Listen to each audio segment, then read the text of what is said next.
नागपुरातील एका ठिकाणी एका परिसरामध्ये राहणारं एक नवरा बायकोचं जोडपं होतं। 13 वर्षापूर्वी दोघा जणांचं लग्न झालं होतं आणि त्यांचा सुखाचा संसार सुरू होता। या सुखी संसारामध्ये त्यांना 2 मुली आणि 1 मुलगा सुद्धा होता।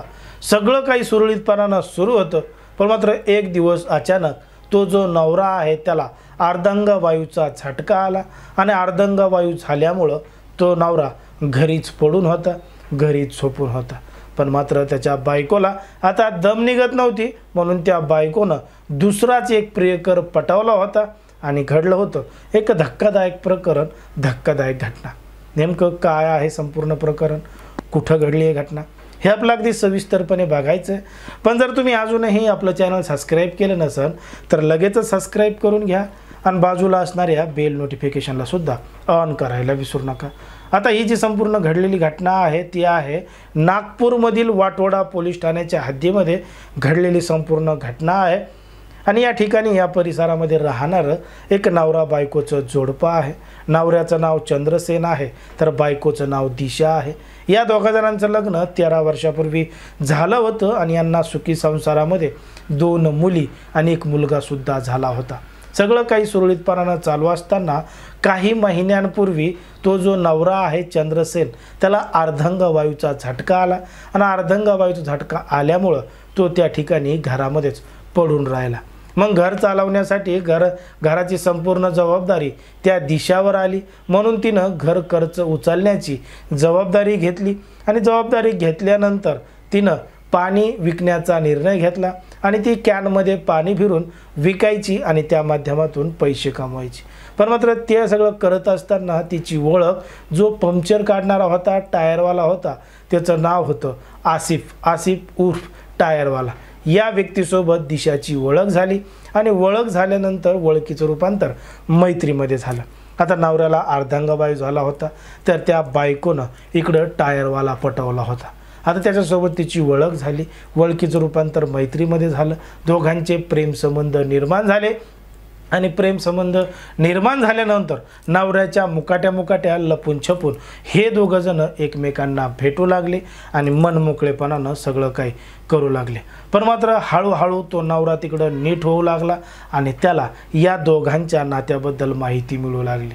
जेव्हा त्याला या दोघांच्या नात्याबद्दल माहिती मिळाली तेव्हा त्याची तळपायाची आग मस्तकाला गेली की त्याला अर्धांग वायू झालाय म्हणून त्याच्या बायकोला तेवढी दम निघली नाही, तिनं लगेच दुसरा प्रियकर शोधला, म्हणून त्याची तळपायाची आग मस्तकाला गेली। तो त्याच्या बायकोला भांडू लागला, विचारपूस करू लागला। तेव्हा त्याच्या बायकोला त्याचा राग आला आणि तिनं घडलेला संपूर्ण प्रकार तिच्या प्रियकराला सांगितला।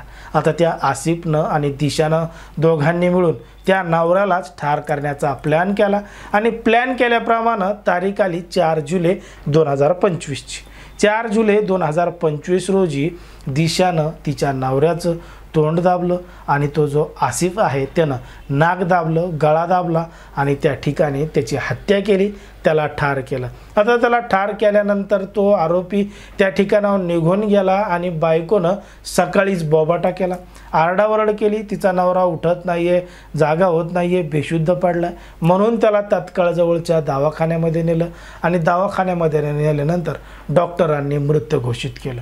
पण मात्र मृत घोषित केल्यानंतर डॉक्टरांनी जेव्हा त्या व्यक्तीचा पोस्टमॉर्टम केला तेव्हा समजलं की त्या व्यक्तीची जे मृत्यू आहे तो नैसर्गिकरित्या झाला नसून गळा दाबल्यामुळं, नाक दाबल्यामुळं आणि श्वास कोंडल्यामुळं मृत्यू झालेला आहे असं पोस्टमॉर्टम समजलं। डॉक्टरांनी तात्काळ या घटनेची माहिती जवळच्या पोलीस स्टेशनमध्ये दिली आणि घडलेला प्रकार सांगितला।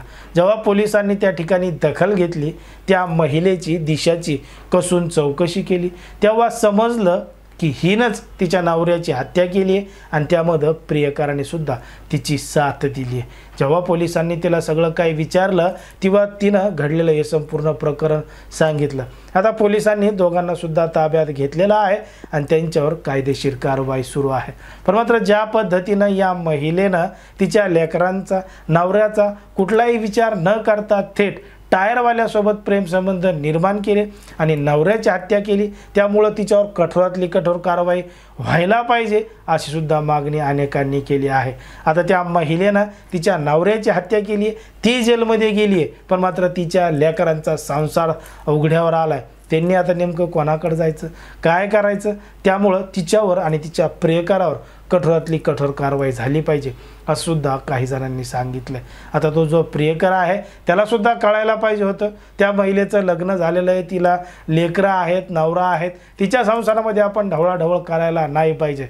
त्यामुळं तो सुद्धा तेवढाच मोठ्या प्रमाणात आरोपी आहे, गुन्हेगार आहे आणि तिच्याबरोबर यालासुद्धा त्याच पद्धतीची कठोर शिक्षा दिली पाहिजे अशी मागणी अनेकांनी केली. पण मात्र ज्या पद्धतीनं सध्या अशा मोठमोठ्या घटना घडत आहेत, नेमकं कशामुळं घडत आहेत, काय घडत आहेत, लोकांचं मानसिक संतुलन का बिघडत चाललं आहे, याच्यावर तुम्हाला काय वाटतं हे अगदी स्पष्टपणे कमेंटमध्ये सांगा. कारण की कोणाच्याही भावना दुखवणं, कोणाचंही मन दुखवणं हा आपला उद्देश नाही. समाजामध्ये जे घडतं तेच सांगण्याचं काम आपण ठिकाणी करत असतो.